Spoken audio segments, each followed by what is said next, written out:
So the map and the mindset always have to be aligned, because if you get the exact blueprint to make improvements in your firm, but your mindset doesn't align with it, nothing's actually going to change, because you're not going to move forward.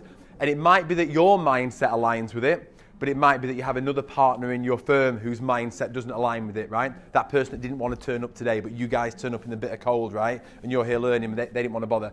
Maybe that person's mindset needs to change, right?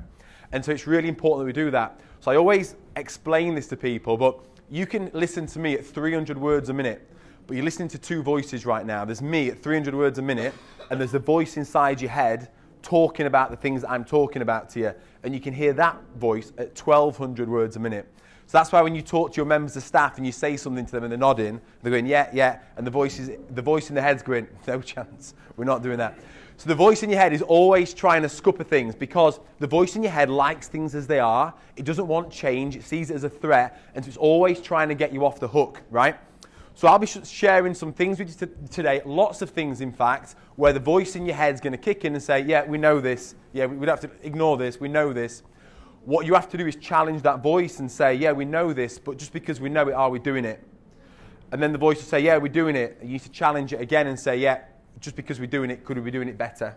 And so what I'd like to do is really look for the gold in this presentation today and find just one thing or two things that you can take and actually implement into your firm and make things different. Another thing I see a lot in accountancy firms is that they talk about comfort zone. So I'm a big believer in using video, and we affect the way that people price and doubling, tripling, quadrupling fees, etc. And they become scared. Yeah, but it's moving me outside my comfort zone.